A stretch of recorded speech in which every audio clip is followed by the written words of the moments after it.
처음 암 선고를 받았을 땐 현실감이 없었어요. 몸에 특별히 이상이 있었던 게 아니라 건강검진을 하다 발견된 암이었거든요. 가끔 속이 더부룩한 거야 고질병처럼 늘 달고 다니던 증상이니 그게 암 때문이란 생각도 들지 않고요. 그래서 의사 앞에서도 덤덤했고 집으로 돌아와서도 아무렇지도 않았어요. 하지만 치료를 위해 입원하니 그제야 실감이 좀 나는 것 같았습니다. 사람 인생이라는 게 참 허무하고 덧없다. 그런 상념에 젖어 있을 무렵이었어요.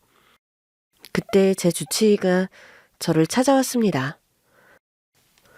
김영재 씨, 좀 어떠세요?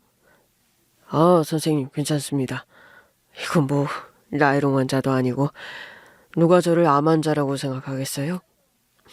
그건 다행이네요. 운이 좋아 조기에 발견했으니 적절한 치료를 받으면 완치도 어렵지 않을 겁니다. 젊은 나이잖아요. 주치의의 입에서 젊다는 말이 나오자 기분이 묘했습니다. 하기야 제 나이 이제 고작 55이에요. 병원에서 같은 병을 가진 사람 치고는 젊은 나이일 수도 있겠더라고요. 암으로 누워있기엔 너무 이른 나이였지만 죽음 앞에 순서 없으니 젊다고 해서 방심할 순 없었습니다. 하지만 저는 아무래도 상관이 없었어요. 근데 수술은 안 하신다고요? 예, 그렇게까지 무리하고 싶지 않다는 게 제 생각이에요. 치료도 힘든 일인데 수술 감당할 자신은 없어서요. 김명재 씨는 다른 환자들에 비해 운이 좋은 케이스예요. 여기서 수술하면 충분히 더 예후가 좋을 텐데 그렇게까지 수술을 거부하는 이유가 뭔가요? 그냥 그렇게까지 간절하지 않다고 하면 좀 건방지게 보이려나요? 다른 사람들이야 책임져야 할 처자식이 있으니 어떻게든 살아보려고 하겠지만 저는 혼자 된 지 오래라 아무래도 상관없다 싶습니다. 솔직히 말해서 지금 제가 치료받는 것도 썩 내키는 일이 아니에요. 사람은 살고 싶어 본능적으로 방법을 찾게 되어 있어요.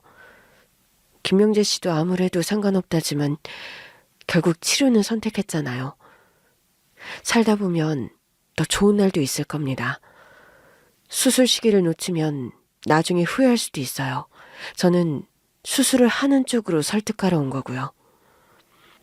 어차피 저 누워서 수술한다고 해도 찾아올 사람도 없어요.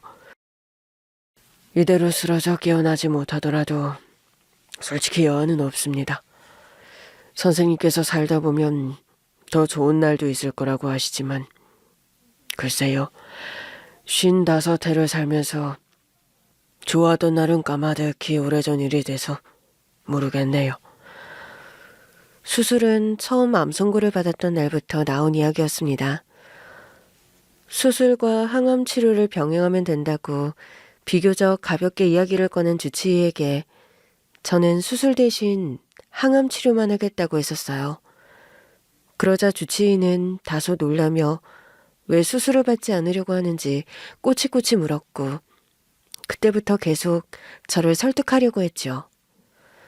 주변에서는 의사들도 똑같은 장사치라며 결국 돈 되는 환자에게만 헌신한다고 불만도 많아요. 그런데 이 주치의는 의사로서의 사명감이 투철해 보였습니다. 삶에 의욕이 없는 제게 제발 좀 살아보자고 나름의 방식으로 애원하고 있었으니까요. 주치의는 아무래도 설득이 안 되는 저를 보곤 어쩔 수 없다는 듯 인매에 힘을 주며 고개를 끄덕이다 문득 제가 협탁에 둔 사진으로 눈길을 돌렸습니다. 이건... 아유, 이거 참... 제가 좀 청승맞은 구석이 있어요. 우리 막내 아들 놈이에요. 네? 막내 아들이라고요? 주치의는 손을 뻗어 협탁에 있던 액자를 가져갔어요. 미련 없는 삶이었지만 막상 죽음을 미루기 위한 치료를 받으러 간다고 하니 딱 하나 챙기고 싶은 게 막내 아들 사진을 넣은 액자 하나더라고요. 제가 집에 불이 나도 챙겨갈 물건 딱 하나를 고르자면 그 액자거든요. 만에 하나 병원에서 나오지 못하고 제게 큰일이 생기면 막내 아들만 혼자 덩그러니 남는 모양새가 될 것 같아 챙겨온 거였습니다. 잠시만요. 김영재 씨. 이 아이가 김영재 씨 아들이라는 거예요? 어디 있는데요? 주치의는 크게 놀라며 제게 아들의 행방을 물었죠. 그때까지만 해도 저는 찾아올 사람도 없는 제게 유일한 가족이 있다는 것을 알고 그 가족을 이용해 저를 설득하려고 하는 줄만 알았습니다. 하지만 저는 아들의 행방을 알려줄 수가 없었어요. 그게 저도 모릅니다. 에? 모르다니요? 잃어버렸어요. 아들놈을. 제가 그래서 죄가 많아서 이 나이에 암에 걸렸나 싶습니다. 잃어버려요? 꽤 됐어요. 애가 11살 때였으니 거진 20년은 된 일이에요. 저한테 남은 거라곤 이제 희미해진 기억이랑 그 사진 한 장이 전부입니다. 그래서 가져왔어요. 제게도 마지막 순간이 오면 함께하고 싶어서. 잠시만요, 김영재 씨. 잠깐만 기다려주시겠어요? 예? 아, 예. 주치의는 그렇게 말하고 급하게 병실을 뛰쳐나갔습니다. 아들 사진이 든 액자를 들고 말이에요. 갑작스러운 일이라 저도 놀랐는데 그냥 바쁜 일이 생각나 정신이 없었나 보다 했어요. 얼마나 급한 일이면 사진도 들고 가버리나. 행여 잃어버리기라도 하면 큰일인데 싶을 뿐이었고요. 그렇게 나머지 짐 정리를 끝내고 앉아 숨을 돌리는데 한 청년이 다급히 병실 문을 열고 들어오는 거예요. 그리고 저를 보자마자 양팔을 벌리며 다가와 오열을 하는 겁니다. 아빠! 저는 너무 놀라 그 자리에서 얼어붙어 버렸어요. 그리고 이내 그 청년의 얼굴에서 20여 년 전 잃어버린 내 막내 아들의 얼굴을 찾았죠. 종현이냐? 종현이야? 아빠, 저예요. 저 종현이에요. 그때는 제가 진짜 죽을 때가 됐긴 됐구나 했습니다. 평생을 찾아 헤맸는데도 찾지 못한 아들이 암 치료를 앞두고 눈앞에 나타났으니 말이에요. 20여 년 만에 상봉한 우리 부자는 누구랄 것도 없이 서로 부둥켜 안고 오열했습니다.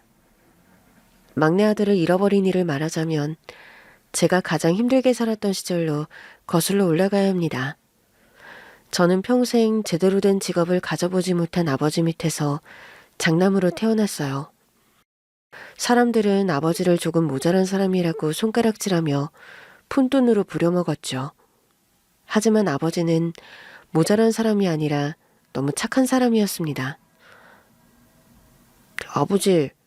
아버지는 사람들이 모자라다고 하는 게 속상하지도 않아? 아버지가 좀 모자라 보이냐? 그게 뭐가 좋다고 하는 거야. 그러니까 철용이 아저씨도 아버지한테 종일 일 시키고도 남들만큼 돈을 안 주잖아. 철용이 내가 많이 힘들자. 이번에 철한이가 그게 사고 쳤잖아. 철한이 형이 사고 친 거랑 아버지가 무슨 상관인데. 난 아버지가 마을 사람들한테 모자란 사람이라는 소리 듣는 거 싫다고. 아버지는 자기 품삯이 몇만 원이 덜 들어와도 그러려니 했습니다. 사정이 있겠거니 힘들어서 그런가 보다 하면서요. 어쩌면 엄마도 그게 힘들어서 집을 나간 건지도 모르죠. 그렇게 아버지 밑에서 어린 동생 둘과 함께 살다 도시로 나온 것이 18의 나이였어요. 아버지가 일을 하다 크게 다치면서 집안 형편이 어려워져서 고등학교도 그만둬야 했거든요. 공사장 막일도 해보고 배도 타보고 용접일도 배우고 뭐 안 해본 일이 없습니다. 아버지의 성실함은 닮았지만 다행히 모자란 사람처럼 보이지 않도록 나를 세우며 일했어요. 아내는 그때 우연히 만난 여자였습니다. 일하는 사람들과 함께 계곡으로 여름 야유회를 갔다가 계곡물에 빠진 아내를 구한 거죠. 야, 김용재, 너 미쳤어? 물에 빠진 여자 구하려다 너도 죽을 뻔했어, 임마. 그럼 사람이 물에 빠진 걸 보고도 쳐다만 보고 있어? 여기 있는 사람 다 그랬어. 아우, 이거 물에 빠진 사람 무서운 줄도 모르고. 물에 빠진 여자가 당황해 저를 누르며 밟고 서려고 하는 바람에 큰일 날 뻔한 거예요. 어떻게 제가 죽을 힘을 다해 자세를 바꿔 데리고 나왔던 거죠. 동료들에게 크게 한 소리 들으며 숨을 고르는데 먼저 정신을 차린 여자가 다가왔습니다. 저기 괜찮으세요? 아, 예, 괜찮습니다. 괜찮으세요? 저는 덕분에 죄송해요. 제가 당황한 나머지 그만. 원래 물에 빠지면 다들 그런다더라고요. 다음부터는 몸에 힘 빼고 참고 기다리시는 게 좋을 거예요. 이왕이면 깊은 물에 들어가지 않은 게 더 좋겠지만요. 정말 감사합니다. 실례가 되지 않는다면 제가 어떻게든 보답을 해드리고 싶은데요. 괜찮아요. 멀쩡하니 된 거죠? 그래도 어떻게 그냥 가요? 괜찮으시면 식사 대접을 해도 될까요? 아, 좀 괜찮은데. 그렇게 시작된 인연이었습니다. 알고 보니 같은 도시에 살고 있었어요. 식사하고 이런저런 이야기를 나누다 보니 잘 맞는 구석이 있었고 그렇게 태어나 처음으로 연애란 것을 시작하게 된 겁니다. 저도 아내도 서로에게 첫사랑이었는데 다소 무모하긴 했었어요. 잘 사는 집안의 장녀로 귀하게 자란 여자였거든요. 안 그래도 집안 차이며 가진 게 없는 저를 못마땅해 했는데 덜컥 임신까지 시켰으니 저를 곱게 볼 리가 없었죠. 뭐? 임신? 한서영, 네가 제정신이야? 서영아, 엄마랑 병원 가자. 안 돼, 어? 네가 지금 몇 살인데? 엄마, 나 이 아이 낳을 거야. 나 명재 씨랑도 헤어질 수 없어. 우리 진짜 사랑한단 말이야. 사랑은 얼어 죽을? 감히 날 때를. 이 정신 나간 놈 어디 있어? 당장 어디 있는지 말해. 허락해준다고 약속하면 말할게. 명재 씨 좋은 사람이야. 가진 게 없다고 나쁜 건 아니잖아. 왜 하고 많은 남자 중에 그런 남자를 만나 고생길을 가려고 해. 내가 너 그러고 살라고 귀하게 키운 줄 알아? 엄마, 나는 후회 안 할 자신 있어. 그 사람 성실해서 굶어 죽을 일도 없고 우리 애들 나처럼 차고 넘치게 자라게 하진 못해도 부족함 없이는 키울 수 있다고. 옛말에 집안에 가난이 들어오면 사랑은 창문으로 달아난다더라. 왜 그런 말이 있겠니? 다 너처럼 나는 안 그럴 거다 자신만만했던 사람들이 결국 그런 결말을 맺어 그런 거 아니야? 서영아, 엄마 말 들어. 나중에 후회 말고. 엄마랑 아빠가 허락하기 힘들다면 나도 어쩔 수 없어. 나 그 사람이랑 살 거야. 한서영! 너 기어이 부모 가슴에 대못 박겠다는 거야? 미안해. 엄마 아빠가 후회할 만큼 잘 사는 모습 보여줄게. 함께 살기 위해 먼저 용기를 낸 것은 아내였습니다. 부모의 모진 말을 다 받아내고 저를 선택해준 것이었죠. 제가 직접 찾아가 허락을 구하겠다 했지만 못하게 했어요. 우리 부모님, 특히 아빠 성격 장난 아니야. 명재 씨 갔다가 진짜 뭐 하나 부러질 수도 있고. 그렇게 해서라도 허락받을 수 있다면 뭐 어때? 솔직히 나 같아도 나 같은 사위 반기지 않을 것 같은데. 명재 씨가 뭐 어때서. 잘생겼지, 성실하지, 책임감 강하지. 나한테는 뭐 하나 부족한 거 없는 사람이야. 그러니 자신감을 가져. 응? 고마워. 참, 콩깍지 씌인다는 말이 무슨 말인지 몰랐는데 서영이 너 보니까 무슨 말인지 알겠다. 내가 잘할게. 너 그리고 우리 아이 고생하는 일 없게. 나 진짜 열심히 할게. 그렇게 어렵게 한 결혼이었어요. 제대로 된 식도 올리지 못하고 저희 아버지와 가족들만 함께한 식사로 결혼식을 대체했고요. 종로에서 산 작은 금반지 하나 끼워준 것이 전부였습니다. 내가 몇 년 안에 이거 다이아 반지로 바꿔줄게. 기다려. 치, 말만 들어도 너무 행복하다. 다이아 반지 없으면 어때? 나는 당신이랑 우리 애들만 있어도 너무 행복할 것 같은데. 젊음이 좋은 건 그런 패기가 있었기 때문이었던 것 같아요. 어떠한 절망적인 상황에서도 다시 일어설 수 있다는 자신감. 아무것도 가진 게 없어도 이 상황이 나아질 거라는 희망을 꿈꿀 수 있었으니까요. 그 나이가 고작 20살이었는데 저는 정말 자신이 있었습니다.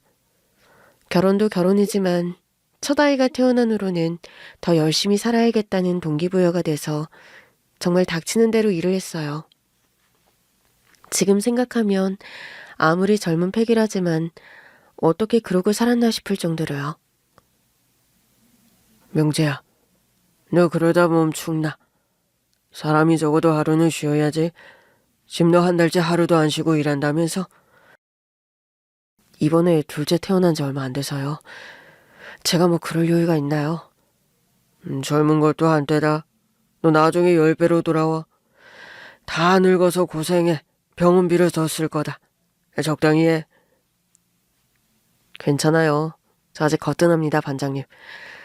그러니까 이번 주말에도 저 일 좀 배정해 주세요.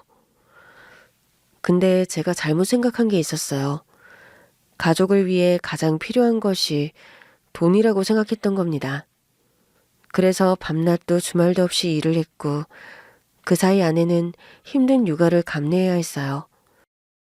그땐 그게 또 당연하기도 했습니다. 제가 바깥일을 하는 동안 아내가 집안일을 하며 아이들을 돌보는 것이요. 그렇기 때문에 저는 제가 할 일을 잘하고 있다고 생각했죠. 여보, 이제 주말은 좀 쉬어도 되지 않아? 왜? 아니, 여름이고 애들 데리고 바닷가나 놀러 가면 좋겠다 싶어서. 우리 아직 바다 본 적도 없잖아. 바다? 글쎄, 당신도 알다시피 요즘 우리 공장이 좀 바쁘잖아. 주말도 정신없이 돌아가는데 공장장이 빼주려나 모르겠네. 그만큼 수당도 줄 거고. 돈도 좋지만 나는 애들이랑 같이 추억 만드는 시간도 중요하다고 생각하는데. 그래서 퇴근하면 많이 놀아주잖아. 놀아주는 거야 좋지만 우리 애들만 너무 경험 없이 키우는 것 같아서 그래. 다른 애들은 겨울이면 하다못해 썰매장이라도 가고 여름이면 바다 수영도 한다는데 우리 애들 어디 겨울에 눈 안 오면 눈 구경이라도 제대로 해봤어? 그거야 뭐 살다 보면 앞으로도 할 날이 많을 텐데 뭐. 나도 바다 구경한 거 성인 되고 나서 봤는데. 미련하게도 그때는 그게 뭐가 잘못된 줄을 몰랐어요. 나도 그렇게 살았어도 불편한 게 없었으니 당연한 줄만 알았던 거죠. 세상은 저도 모르게 빠르게 변해가고 있었던 데다가 저와 다른 삶을 살았던 아내에게 제 방식은 너무 버거웠던 겁니다. 겨울을 스키장에서 나고 여름을 바닷가에서 보냈던 것이 아내의 삶이었던 거예요. 애가 셋이라 먹이고 입히는 데만 많은 돈이 들었는데 남들 하는 만큼 학원은 보내야 할 것 같아 교육비도 무시하기 어렵더라고요. 그래서인지 그렇게 힘들게 살았는데도 모이는 돈은 많지도 않았습니다. 거기다 첫째가 10살이 되던 해에는 아버지까지 쓰러지신 거예요. 뇌출혈로 급하게 수술을 받아야 했고 수술 후유증으로 거동이 힘드셨죠. 간병인이 있긴 했지만 24시간을 쓰는 게 아니라서 틈틈이 그 병수발도 다 아내가 한 거예요. 여보, 주말에 어떻게든 시간 좀 빼봐. 너무 힘들어서 그래. 주말에? 이틀이나? 그러면 수당이 줄어서. 아버지 간병비가 만만찮잖아. 지금도 힘든데. 나도 너무 힘들어. 아들 셋 보는 것도 체력적으로도 힘든데 거기다 아버님까지 저렇게 되시느론 내 몸도 남아나질 않는 것 같아. 미안해 여보. 조금만 좀 참아줘. 내가 어떻게든 해볼게. 간병인 시간을 늘리자. 그러려면 내가 일을 더... 당신은 평생 일만 하다 죽을 생각이야? 어? 애들이랑 놀아줄 시간도 없다. 아버님 오늘 내일 하시는데도 만나뵐 시간도 없다.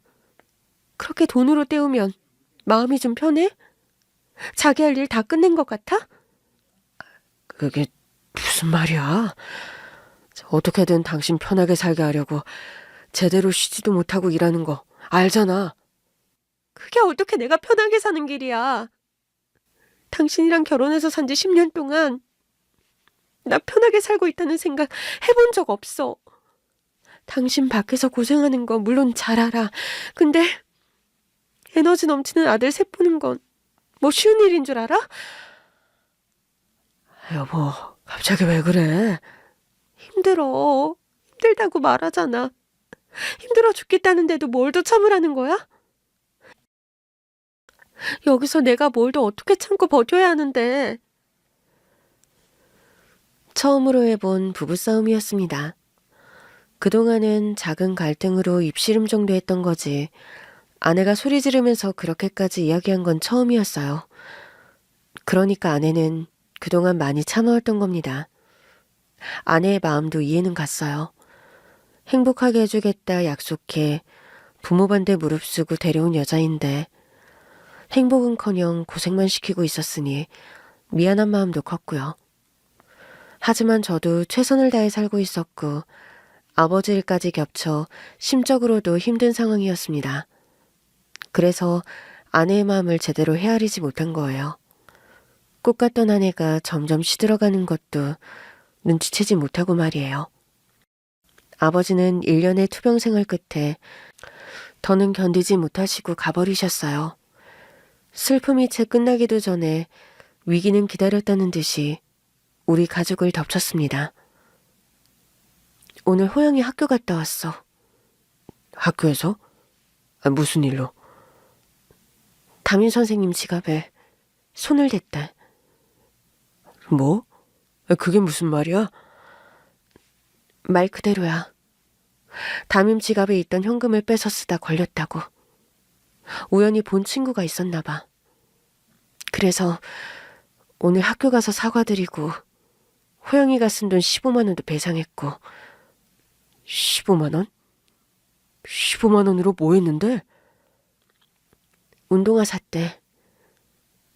가지고 싶은 운동화가 있다고 했었는데 못 사줬거든. 가지고 싶은 운동화를 못 갖게 됐다고 해서 남의 지갑에 손을 대? 호영이 어딨어? 김호영! 그만해. 내가 제대로 혼냈어.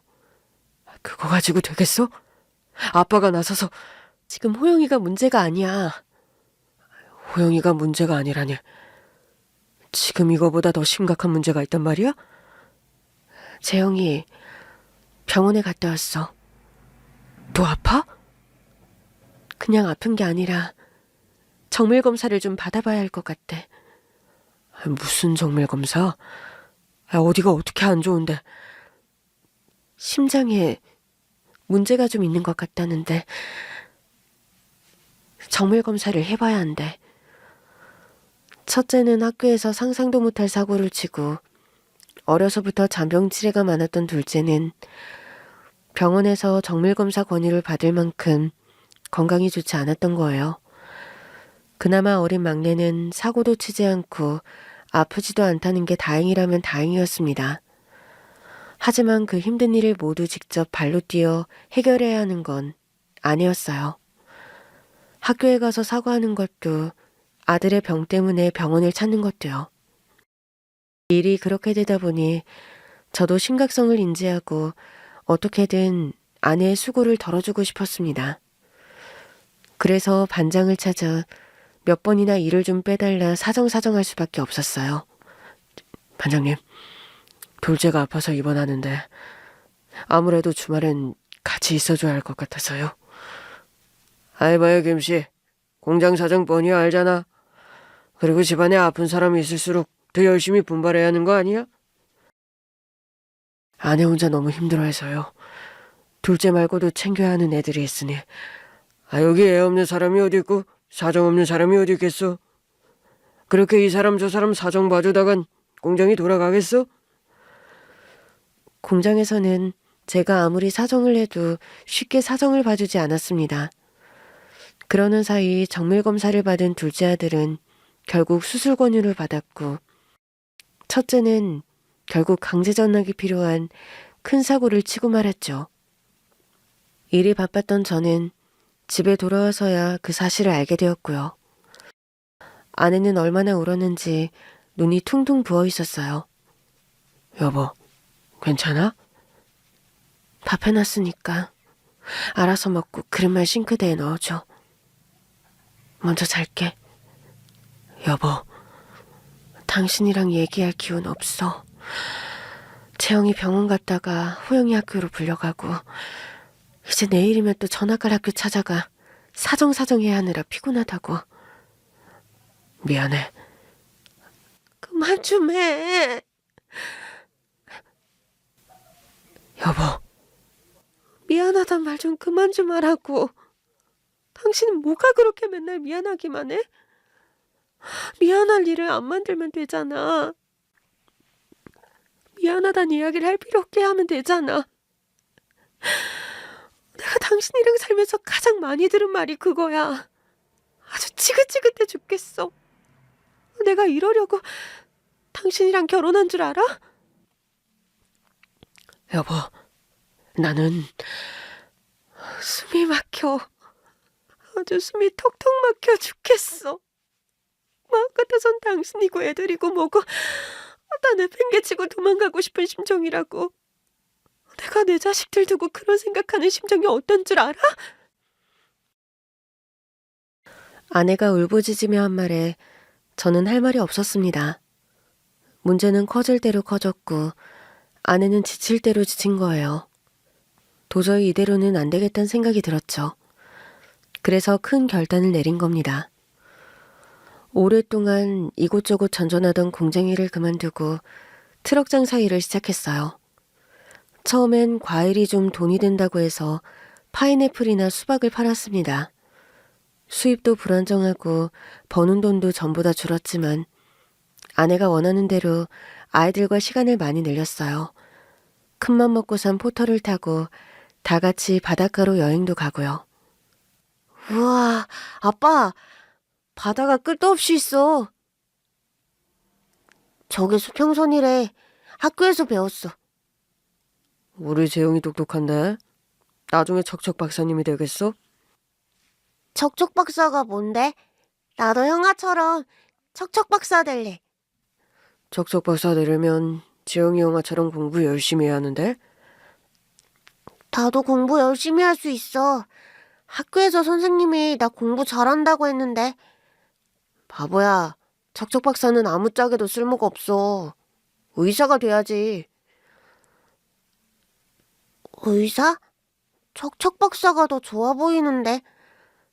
척척 박사는 그냥 뭐든지 다 아는 박사님이지만 의사는 사람을 살리는 사람이잖아. 그게 더 훌륭한 사람이지. 그런가? 그럼 형아도 의사 될 거야? 나 의사 될 거야. 그래서 내 몸은 내가 고칠 거야. 그럼 나도 의사 될래. 형 병 고치는데 내가 도와줄게. 반짝반짝 빛나는 바다를 바라보면서 그런 이야기를 나누는데 그제야 아내가 원했던 시간이 이런 것이었구나 싶었습니다.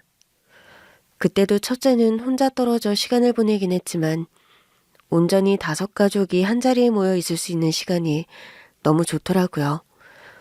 너무 돈 때문에 아등바등 살면서 아내만 고생시킨 것 같아 더욱 미안했고요. 하지만 역시 삶이 마음처럼 되진 않아서 불안정한 수입 때문에 애들 학원부터 정리해야 했어요.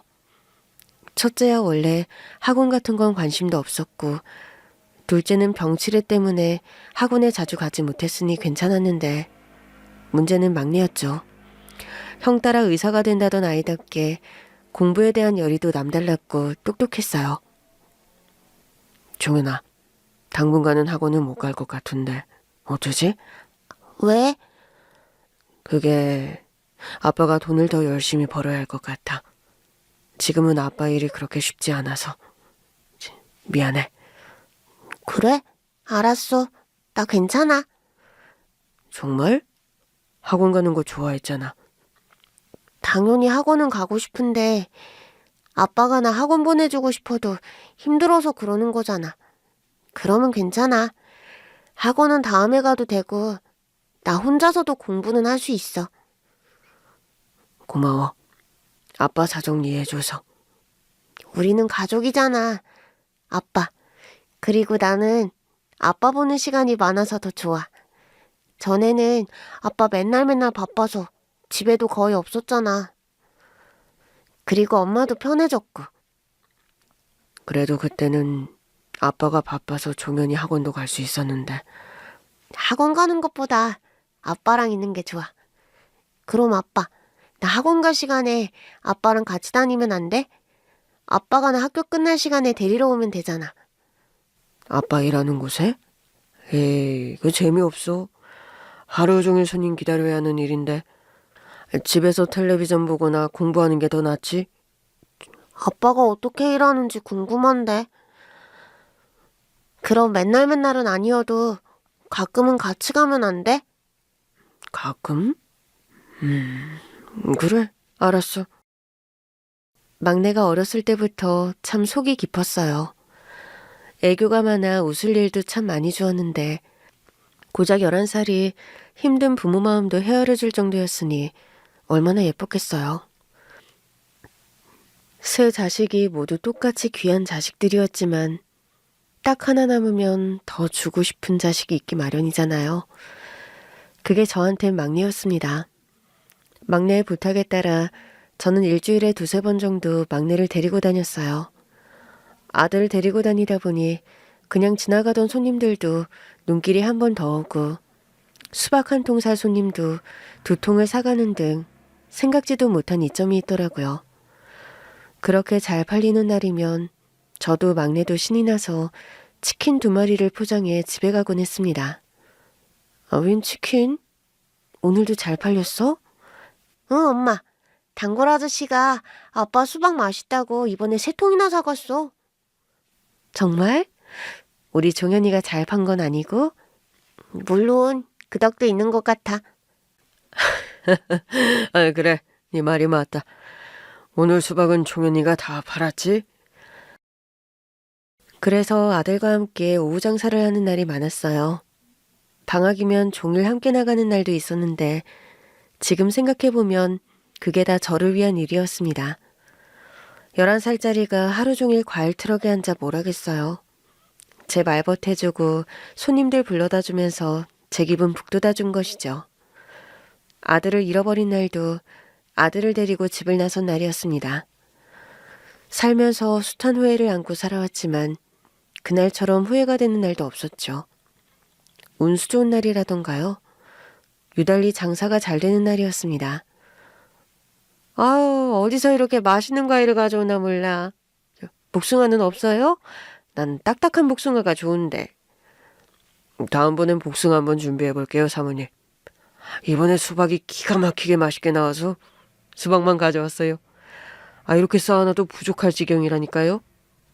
그래? 내가 김씨 과일은 믿고 먹으니까 그럼 이걸로 한 통 줘봐요. 아, 예, 감사합니다. 그나저나 오늘은 아들이 같이 안 나왔나 봐.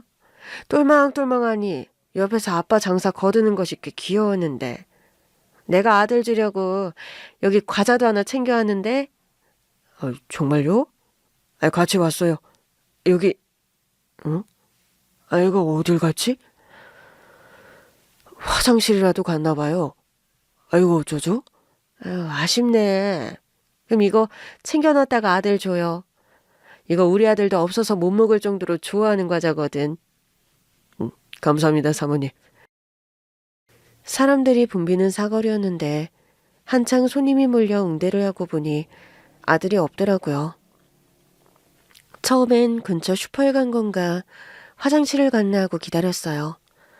그런데 아무리 기다려도 아들이 오지 않는 겁니다. 저기 혹시 우리 아들 못 봤어요? 종현이? 종현이를 왜 여기 와서 찾아? 김씨랑 같이 있는 거 아니야? 갑자기 사라져서 저는 아이스크림이라도 사 먹으러 왔나 해서. 아니야. 오늘 종현이 안 왔어. 그제야 저는 뭔가 잘못됐다는 것을 깨달았어요. 그곳은 집과 한참 거리가 있는 동네라 집에 갈 리도 없었거든요. 트럭 조수석에서 시간을 보내거나 수박을 싣고 있는 짐칸에 앉아 있어야 할 아들이 순식간에 사라진 겁니다. 저는 급하게 아내에게 전화를 했어요. 여보세요? 여보, 혹시 종현이 집에 있어? 어? 그게 무슨 말이야. 종현이 당신이랑 나갔잖아. 왜? 종현이가 없어? 아니, 잠깐만. 알았어, 일단 끊어봐. 여보. 저는 그대로 장사도 접고 그 동네 근방을 다 뛰어다니며 아들을 찾으러 다녔습니다. 하지만 아들은 흔적도 없이 사라져버렸어요. 분명 그날 함께 아들과 장사를 시작했는데 아들을 봤다는 사람도 없었죠. 귀신이 고칼 노릇이라는 말이 딱이었어요. 제가 그날 뭘 쉬었던 거죠. 아무리 손님이 많아 바쁘다고 한들 아들 사라진 것도 모를 수가 있나요? 결국 경찰을 찾아 미아 신고도 하고 저는 혼자 집으로 들어갈 수밖에 없었습니다. 어떻게 된 거야? 여보, 종현이는... 여보, 그게 종현이가 사라졌어. 그게 무슨 소리야? 사라지다니. 애가 왜 사라져? 모르겠어. 한창 손님을 받고 나니까 애가 갑자기 없었어. 미쳤어? 사라지는 것도 모르고 뭐 한 거야? 아니 어떻게 그걸 몰라? 모르겠어. 나도 진짜 모르겠다고. 어딘데? 어디서 잃어버렸는데 내가 가야겠어. 내가 가서 찾아봐야겠다고. 지금까지 종현이 찾다가 온 거야. 경찰에도 신고해놨고. 일단 기다려보자, 응? 뭘 기다려? 지금 애가 없어졌다는데 마냥 집에 앉아서 기다리라는 거야? 어디야? 얼른 앞장서, 얼른! 아내는 이성을 잃고 말았습니다. 당연하죠. 애가 사라졌는데 어떤 엄마가 이성을 붙들 수 있겠어요. 결국 다시 아내와 그 장소로 가 밤새도록 애 이름을 부르며 찾아다녔지만 역시나 소득은 없었죠. 어떻게 애를 잃어버려, 어떻게? 나도 잃어버리고 싶었던 게 아니잖아. 분명 있었어. 분명 조수석에 앉아있는 거 봤다고. 근데 어디로 갔는데? 조수석에 앉아있었다는 애가 어디로 갔냐고. 찾아내. 당장 종현이 찾아내. 그 뒤로 몇 날 며칠 장사도 접고 아들을 찾아다녔지만 찾을 수 없었습니다. 경찰에 신고가 들어온 것도 없었고 아들을 봤다는 사람은 끝끝내 나타나지 않았죠. 아내가 이혼을 요구한 것도 그 일이 있은 지 반년이 지난 무렵이었어요. 그만하자 우리. 어?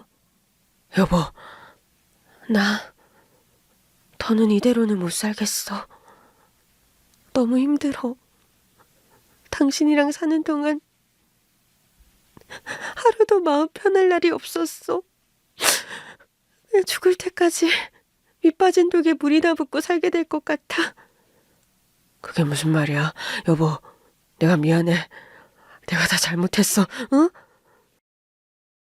여보, 나는 정말 이렇게 살 줄은 몰랐어. 부모님한테 당신들이 후회할 만큼 떵떵거리며 살겠다고 해놓고 지금까지 한 번도 우리 엄마 아빠한테 얼굴도 못 내밀었다고. 내가 당신 하나 믿고 내 부모랑 연도 끊었는데 당신 믿고 기다린 결과가 이거야? 호영이는 제멋대로 살고 우리 재영이는 아프고 우리 정연이는 어디 간 줄도 모르고. 아내가 울부짖으며 하는 말을 듣던 저는 할 말이 없었습니다. 뭐라고 하겠어요. 하지만 그 무엇도 제가 원해서 일어난 일은 아니었습니다. 첫째가 엇나가는 것도, 둘째가 아픈 것도, 셋째가 사라진 것도 제가 원한 일이 아니잖아요. 내 아버지처럼 모자란 사람 소리 듣지 않게 제대로 돈을 벌어 가정을 책임지는 일이 왜 그렇게 돌아온 건지 저는 이해가 안 됐습니다. 저는 정말 열심히 살았던 것뿐인데요. 이혼은 안 돼. 어떻게 이혼을 해. 나는 당신이랑 못 헤어져. 제발 나 좀 그만 놔줘. 언젠가부터 당신이랑 살면서 숨이 턱턱 막힌 적이 한두 번이 아니야. 이러다 진짜 죽을 것 같아. 자다가도 누가 내 목을 짓누르고 있는 것 같은 답답함 때문에 벌떡벌떡 일어나. 나는 정말 이렇게 살고 싶지 않았어. 아내는 제게 무릎을 꿇었어요. 제발 놓아달라고, 너무 괴롭다고, 살려달라고 하면서요.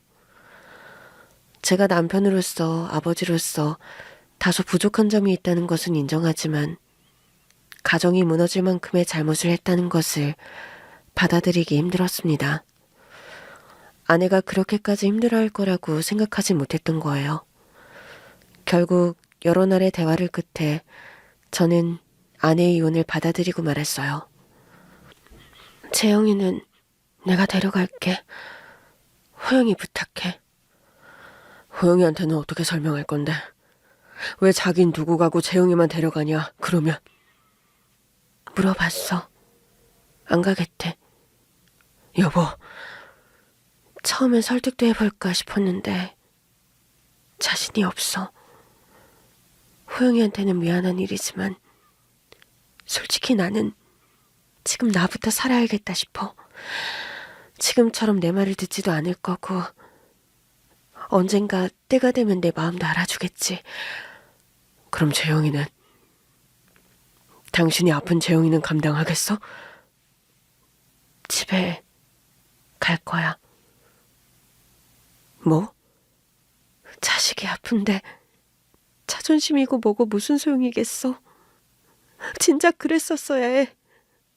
이혼하고 왔으니 내치지는 못하시겠지. 아빠한테 도움받아서 재영이 수술시킬 거야. 장인어른에게 도움을 받겠다는데 제가 무슨 할 말이 있겠어요.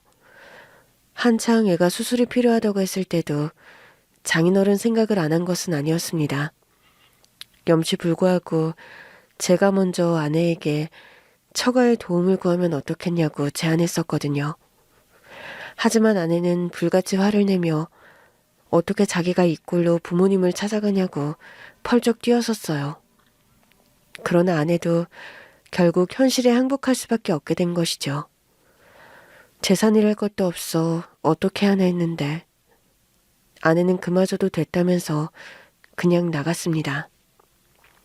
그렇게 저는 첫째와 남았고 아내와 저는 남이 된 거예요. 쉬운 삶은 아니었습니다. 이혼한 뒤 아들은 더 엇나갔거든요. 김호영, 너 제정신이야? 지금 몇 시인데 이제야 들어와? 아이씨. 뭐? 아이씨? 아씨? 뭐가 문제야? 대체 뭐가 문제길래 하나부터 열까지 불만이 많아? 내가 언제 불만이 있댔어? 불만은 아빠가 있겠지. 엄마랑 이혼하고 하루하루가 불만인 사람은 아빠 아니야? 뭐? 그러게 잘 좀 하지. 엄마 힘들다고 할 때 엄마 말 좀 제대로 들어주지 그랬어. 나만 엄마 힘들게 했어? 너는 뭐 얼마나 마음 편하게 해줬어? 아, 이혼이 내 탓이다? 뭐 그럴 수도 있겠네. 나를 놓고 간 걸 보면. 그럼 아빠도 나 버리든지. 뭐? 엄마 안 따라가겠다고 한 건 호영이 너잖아. 그렇다고 그렇게 나가버려? 엄마는 내가 같이 안 가겠다고 하길 기다린 거야. 엄마처럼 아빠도 나 버리면 그만이잖아. 그럼 버려. 버리면 속 편하고 좋겠네. 아들은 방문을 쾅 닫아버렸습니다. 저는 뭐라고 할 말이 없더라고요. 그냥 도대체 어디서부터 잘못된 걸까 싶었어요. 밤새 불 꺼진 거실에 앉아 천천히 과거로 거슬러 올라갔지만 아무래도 저는 답을 찾을 수가 없었습니다. 그렇게 하루하루 전쟁 같은 시간을 보내던 아들은 고등학교를 졸업하자마자 집을 나가버렸어요. 달랑 쪽지 한 장을 남기고 말이에요. 그동안 미안했어. 고맙고. 아빠한테 한 말은 진심은 아니었으니까 넌 마음에 담아두지 마. 혼자 살아볼게. 당당해질 때까지 연락 없을 거야. 기다리지 마. 저는 아들이 남긴 쪽지를 보고 아무도 없는 빈집에서 울음을 토해냈습니다. 결국 제 곁에 남은 것은 아무것도 없었어요. 사랑하는 사람을 만나 행복한 가정을 꾸리고 싶었습니다. 남들처럼 처자식 먹여 살리려 애써 살았던 것뿐인데, 하루도 쉬지 않고 달렸을 뿐인데 제 곁에는 아무도 없었습니다. 정직하고 바르게 살아온 대가라고 하기엔 너무 비극이었죠. 그렇다고 마냥 아무것도 하지 않고 있을 수는 없었죠. 저에게는 아직 숙제가 남았으니까요. 저는 트럭에 막내 아들 사진을 붙여놓고 전국을 돌아다녔어요. 에이, 김씨 오랜만이네. 육각 렌치랑 3단 사다리 필요한데. 예, 안녕하셨어요? 그 육각 렌치는 있을 건데 3단 사다리는 없어요. 내일이나 다시 들릴 수 있는데 가져올까요? 그래주면 고맙지. 내가 읍내까지 나가는 것도 쉽지 않고. 근데 아들은 아직이야? 예, 아직도 소식이 없네요. 어이구, 어딜 가서 아버지 속을 썩이는 거야? 어디서 잘 살고 있겠죠. 그렇게 마음 편히 먹으려고요. 그래, 넌 마음에 두고 살면 마음 고라. 잘 있을 걸로 생각해야지. 시골 마을까지 제 아들 소식이 닿길 바라는 마음에서 시작한 일인데 이 동네 저 동네 전국의 작은 동네를 다니는 것이 그리 큰 도움은 되지 않았던 모양입니다. 아들을 찾았다는 연락을 받고 가보니 사진과 전혀 다른 아이가 기다린 적도 있었어요. 장난 전화도 수도 없이 받아봤고요. 아들을 데리고 있다는 유괴범을 사칭한 사람의 연락을 받고 경찰 수사를 했던 적도 있습니다. 소득 없이 시간은 흘렀고 그게 20여 년이 넘은 거예요. 솔직히 한 10년쯤 되니 반은 포기가 되더라고요. 그저 어디서든 잘 살아주길 바라는 마음뿐이었습니다. 자기 연락 기다리지 말라던 첫째는 제주도에 자리를 잡은 후 이따금 연락하고 지내고요. 그것도 아들이 해야 받을 수 있는 연락이라 사실 연락을 하고 산다고 하긴 힘들었습니다.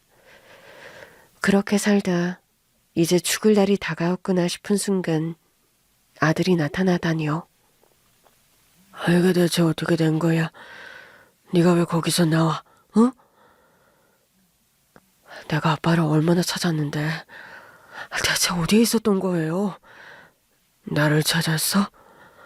나도 너를 평생 찾아다녔는데 무슨 소리야? 저 아직도 시간 나면 아빠랑 헤어졌던 그 장소에 가서 기다렸다고요. 이사는 왜 갔어요? 이사라도 가지 말지. 그럼 내가 어떻게든 찾아갔을 텐데. 내가 그걸 어떻게 기억하고 찾아온다고 생각했겠어? 그런 줄 알았으면 아빠가 계속 거기서 기다렸지. 네가 나를 찾을 줄 알았으면 버텼지. 온몸이 전부 달달 떨리더라고요. 그제야 꿈 같던 순간이 실감이 되면서 정말이지 몸둘 바를 몰랐습니다. 그런데 놀라운 건 그게 끝이 아니었어요. 한창 아들을 붙들고 울고 있는데 병실 문으로 믿을 수 없는 사람이 나타났거든요. 당신? 잘 지내라고 했는데 왜 여기 있어? 당신은? 당신 어떻게 된 거야? 그럼 당신이 종현이 찾은 거야? 이렇게 처음 뵙네요, 형부. 아, 형부라고 부르면 실례가 되려나? 아내와 함께 들어온 사람은 바로 제 주치의였어요.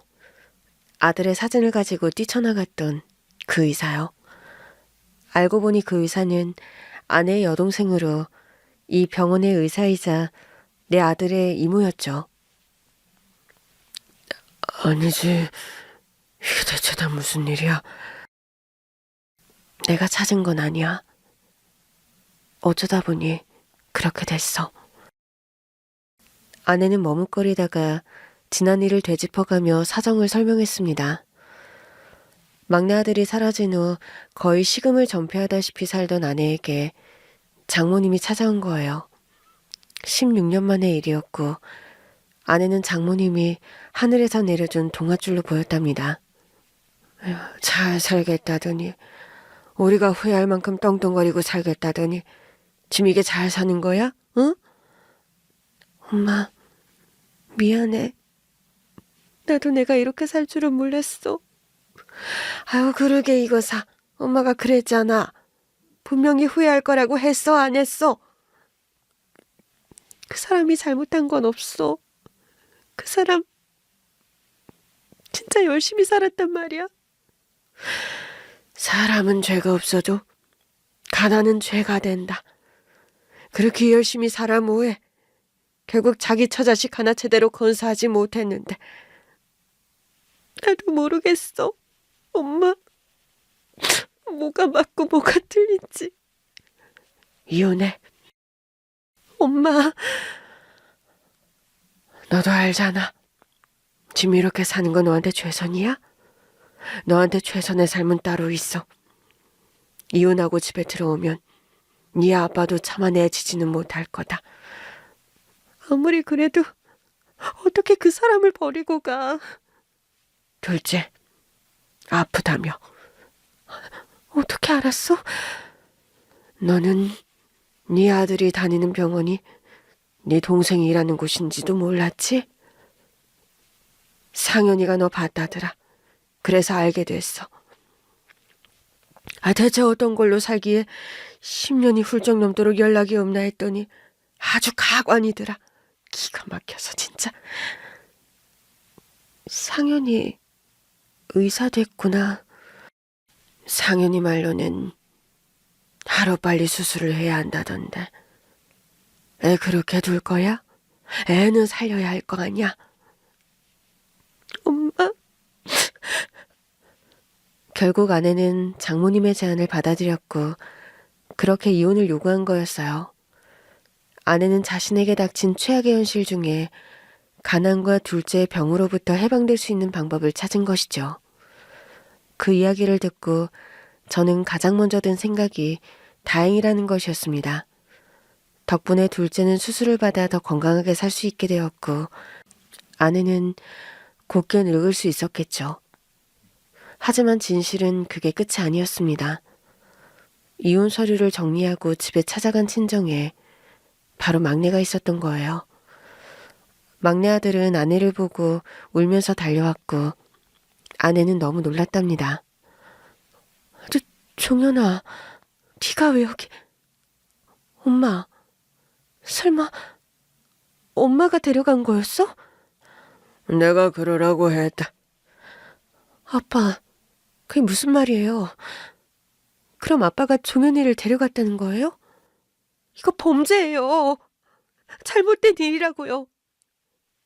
서영아, 네 아빠가 오죽했으면 그렇게까지 했겠니? 세상 천지 그러고 사는 딸을 보면서 어떻게 가만히 있을 수가 있겠냐. 이렇게라도 해야 네가 이혼을 하겠구나 싶어서 그랬다. 어떻게 그래요? 아무리 그렇다고 하더라도 어떻게 그러실 수가 있어요? 아빠도 자식 때문에 속 끓여놓고 똑같이 저한테도 자식으로 속 끓여보라고 복수한 거예요? 제가 종현이 잃어버린 줄 알고 얼마나 가슴이 찢어졌는데. 그러게, 그런 결혼하지 않았더라면 좋아하지 않냐. 잘 살기라도 하던가. 이건 아니에요. 이럴 줄 알았으면 여기 안 왔어요. 돌아갈래요. 마음대로 해라. 그 전에 종현이 얼굴이라도 제대로 들여다봐. 아내는 그제야 막내 아들 얼굴을 봤답니다. 대체 왜 갑자기 얼굴을 들여다보라고 하나 싶었는데 보자마자 알겠더래요. 그 사이 얼굴에 살이 오르고 화색이 너무 좋더라는 겁니다. 그래도 못 먹이고 키웠다는 생각은 못했는데 몇 끼 고기 반찬에 먹고 싶은 음식 양껏 차려주니 금세 살이 오르더라는 장모님의 말에 억장이 무너지는 것 같았대요. 이렇게라도 하지 않으면 네가 어떻게 그 남자에게서 벗어나려 했겠니? 나도 알아. 애들 아빠 성실하고 정직한 사람인 거. 근데 서영아, 세상은 그것만으로는 힘들다는 거. 너도 이제 알잖아. 타고나기를 부족하면 하다못해 운이라도 좋아야 하는데 애들 아빠는 너무 복이 없어. 엄마, 그래도 이건 아니지. 그래도 정 네가 가겠다면 우리도 어쩔 수는 없다. 근데 애들 위하는 일이 뭔지 잘 생각해. 재영이 수술해야 하잖아. 아내는 그날 밤새 울었답니다. 자기가 어떤 선택을 하게 될지 알았다고 해요. 결국 돌아가지 못할 거라는 것을 알고 제게 미안해 흘린 눈물이었죠. 제대로 먹기 시작한 아이들의 얼굴에 윤기가 흐르고 넘치는 장난감으로 행복해하는데 어떤 엄마가 그 삶을 포기하겠어요. 게다가 충분한 교육을 받자 금세 성적이 오르더랍니다. 거기다 수술을 받은 둘째의 건강도 금세 회복되고요.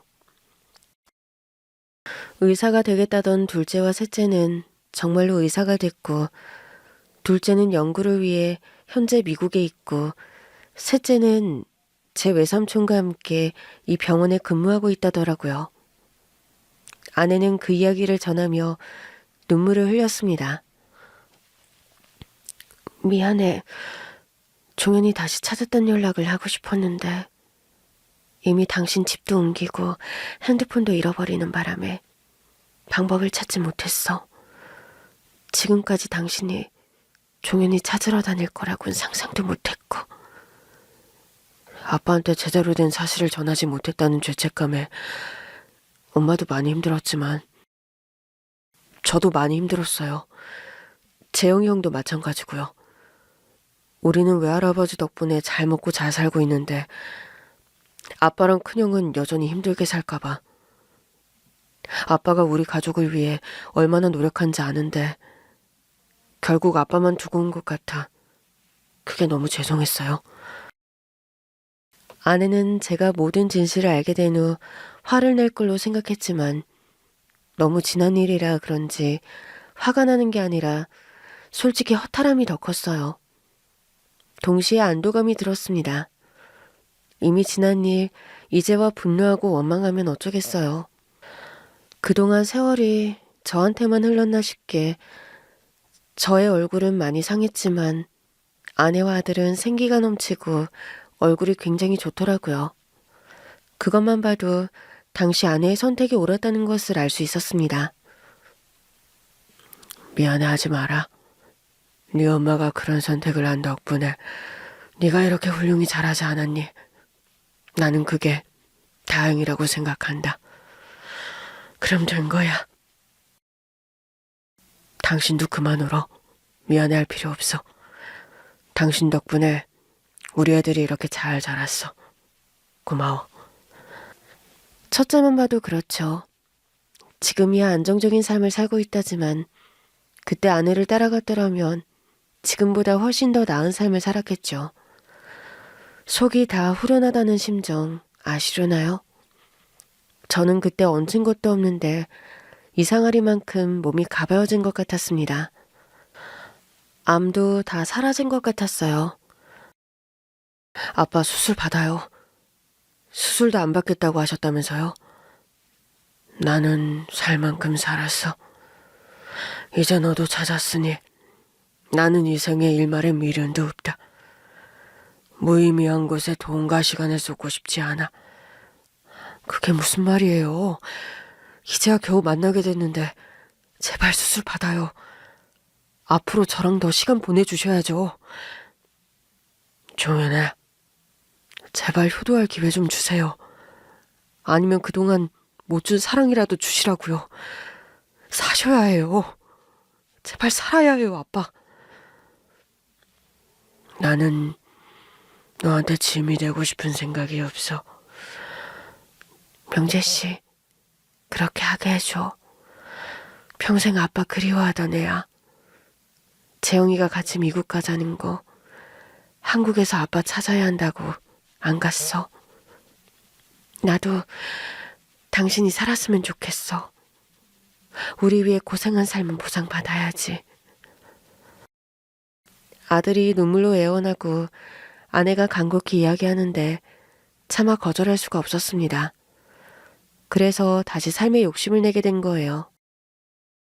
아들이 특별히 신경을 쓴 수술은 성공적으로 끝났고 몇 차례의 힘든 항암 치료만 남았습니다. 하지만 전 지금 너무 행복해요. 저의 수술 소식과 아내의 소식에 제주도에 살던 큰애까지 올라와서 우리 가족은 20여 년 만에 처음으로 모이게 되었습니다. 이야, 의사 되겠다고 하더니 뻥은 아니었네. 그러는 큰형은 뭐하고 지내? 나 제주도에서 게스트하우스 하고 있어. 여행 온 사람들 잠자리도 내어주고 밥도 주고. 우와, 나 놀러 가도 돼? 당연히 되지, 임마. 대신 청소만 좀 해. 에이, 친동생도 부려먹는 거야? 거긴 다 셀프다, 셀프, 임마. 동생이라고 해서 예외 없어. 그래, 까짓 거 청소 좀 하고 놀러 가보지 뭐. 제가 죽기 전에 삼형제가 모여 두런두런 이야기를 나누는 것을 보게 될 줄은 몰랐습니다. 죽다 살아난 주제에 죽어도 여한이 없다는 이야기라면 좀 건방져 보일지 모르지만요. 정말 저는 이제 바라는 것이 하나도 없습니다. 여기서 더 바랐다가는 하늘이 제게 주신 이 행운도 금방 사라질 것 같아 불안하거든요. 그저 남은 세월 제게 허락된 행운을 소중히 쥐고 살아가렵니다. 55회를 살며 느낀 것은 인생은 쉽지 않고 삶은 제 뜻대로 되지 않는다는 거예요. 하지만 기대하지 않았던 순간에 선물처럼 큰 행운이 달려드는 일도 있습니다. 그러니 끝까지 포기하지 마세요. 살다 보면 언제고 해 뜰 날이 있다잖아요.